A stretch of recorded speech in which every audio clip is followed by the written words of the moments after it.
स्वामी समर्थ मैत्रिणींनो, 3 मार्च 2026 रोजी म्हणजे यावर्षी होळीच्याच दिवशी आपल्याकडे चंद्रग्रहण आहे.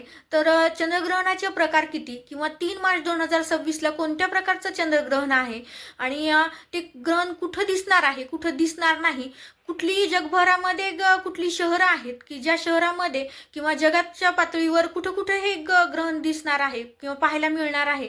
त्यासोबतच या ग्रहणाच्या कालावधीमध्ये कुणासाठी नियम शिथिल आहेत किंवा या ग्रहणाचा कालावधी किती आहे आणि कधीपासून ते कधीपर्यंत आपल्याला त्याचे नियम पाळायचे आहेत. त्यासोबतच ग्रहण म्हटलं की गर्भवती महिला खूप भांबावून गेलेल्या असतात. तर गर्भवती महिलांनी कोणते नियम पाळायचे, किती वाजल्यापासून किती वाजेपर्यंत पाळायचे आणि म्हणजे कशा पद्धतीने ग्रहणाच्या कालावधीमध्ये आपल्याला कोणत्या सेवा करायच्यात या सगळ्या माहितीचा सविस्तर व्हिडिओ आपल्या रेखा जगदंब या चॅनलवरती मी अपलोड केलेला आहे. मी खाली लिंक देते, तर आवर्जून व्हिडिओ स्किप न करता पहा, तुम्हाला सगळी माहिती प्राप्त होईल.